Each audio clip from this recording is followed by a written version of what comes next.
প্রধানমন্ত্রী নরেন্দ্র মোদীর নেতৃত্বে 12 বছরের পথ চলা কেন্দ্রের উন্নয়নমূলক প্রকল্প কেন পশ্চিমবঙ্গে বাস্তবায়িত হতে পারেনি?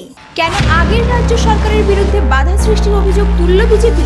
বিষ্ণুপুরের সাংসদ সম্মেলন থেকে কি বার্তা দিলেন সাংসদ সৌমিত্র খা এবং প্রতিমন্ত্রী দিবাকর ঘোরামি? চলুন জেনে নেওয়া যাক বিস্তারিত। নমস্কার বন্ধুরা, আপনারা দেখছেন voice of Bankura, presented by Belarani group of institute, বাঁকুড়ার অন্যতম বিশ্বস্ত শিক্ষা প্রতিষ্ঠান। রবিবার বিষ্ণুপুর জেলা বিজেপি পার্টি অফিসে একটি সাংবাদিক সম্মেলনের আয়োজন করা হয়। প্রধানমন্ত্রী শ্রী নরেন্দ্র মোদীর নেতৃত্বে কেন্দ্রীয় সরকারের 12 বছরের পূর্তি উপলক্ষে এই সাংবাদিক বৈঠকের আয়োজন করা হয়। এই সাংবাদিক সম্মেলনে উপস্থিত ছিলেন বিষ্ণুপুরের সাংসদ ও পশ্চিমবঙ্গে বিজেপি সাধারণ সম্পাদক শ্রী সৌমিত্র খা।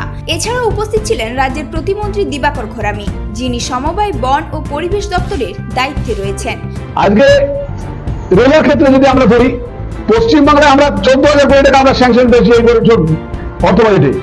আমরা রেলে করে আমরা এখন কাশ্মীর পৌঁছে যাচ্ছি। আজকে আমরা যে ব্রিজের করে ভাবতে পারতাম না, সেই কাশ্মীরে আমরা দিল্লি থেকে আজকে কাশ্মীর পৌঁছে যাচ্ছি। আজকে আমরা এতটা উন্নতি করতে পেরেছি।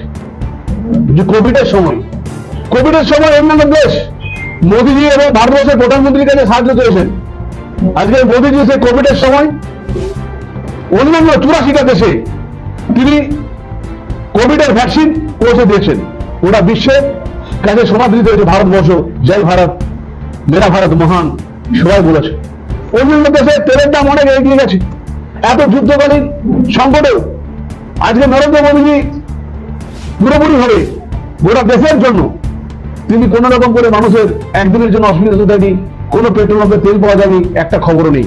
আজকে উনি আমাদের মন্ত্রিসভা, কেন্দ্রীয় মন্ত্রিসভা এবং রাজ্য মন্ত্রিসভা আজকে সমস্ত রকম ভাবে এই সংকটকে কাটিয়ে উঠেছে। 2016 সাল থেকে 2026 পর্যন্ত 10 বছরের কোনো দিশা মিটিং হয়নি। আজকে আমরা সেই মিটিংয়ে আমাদের মন্ত্রী স্যার ক্ষুদিরাম টুডু এবং দিবাকর ঘোরামি আছেন, আমাদের বিধায়করা ছিলেন। আমাদের সমস্ত বিধায়করা থেকে আজকে বাঁকুড়া মুকুটমণিপুর রেলপথ আমরা মন্ত্রীর কাছে আবদার করেছি এবং সেই কাজ চালু হবে। আপনারা দেখেছেন দুর্গাপুর টু বেলাপুর রেলপথ বাঁকুড়া, এই কাজ আমাদের ডিপিআর 73 লক্ষ টাকা স্যাংশন হয়েছিল 1 বছর আগে, কিন্তু রাজ্য সরকারের প্রশাসনিক উদাসীনতায় আমরা কিন্তু করতে পারিনি। সেই কাজ আমাদের 7 দিনের মধ্যে সেই ডিপিআরটা তৈরি হবে এবং জমি জরিপ হবে। সাংবাদিক সম্মেলনে বক্তব্য রাখতে গিয়ে সাংসদ সৌমিত্র খা প্রধানমন্ত্রী নরেন্দ্র মোদীর নেতৃত্বে গত 12 বছরে দেশের উন্নয়ন, জনকল্যাণমূলক প্রকল্প এবং আত্মনির্ভর ভারত গঠনের বিভিন্ন উদ্যোগের কথা তুলে ধরেন। অন্যদিকে প্রতিমন্ত্রী দিবাকর ঘোরামি রাজ্যের কেন্দ্রীয় প্রকল্প বাস্তবায়ন নিয়ে তৃণমূলের সরকারের বিরুদ্ধে সরব হন।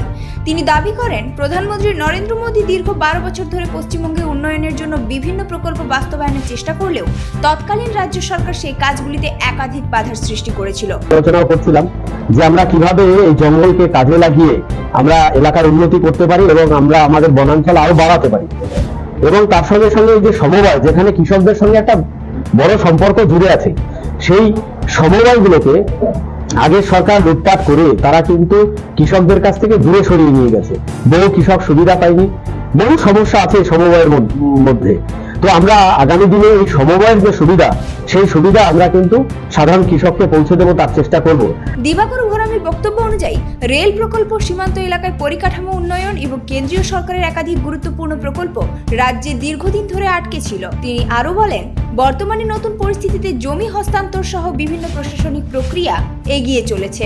রেলের কাজ থেকে শুরু করে বাংলাদেশের সীমান্তে বেড়া নির্মাণের কাজেও অগ্রগতি দেখা গেছে। প্রতিমন্ত্রীর দাবি, এতদিন যে সমস্ত কেন্দ্রীয় প্রকল্প বিভিন্ন কারণে আটকে ছিল, সেগুলি ধীরে ধীরে বাস্তবায়নের পথে এগোচ্ছে এবং আগামী দিনে পশ্চিমবঙ্গের মানুষ তার সুফল পাবেন। তিনি আরো বলেন, বিনিয়োগ আসছে, শিল্প গড়ে উঠছে এবং নতুন কর্মসংস্থানের সুযোগ তৈরি হবে।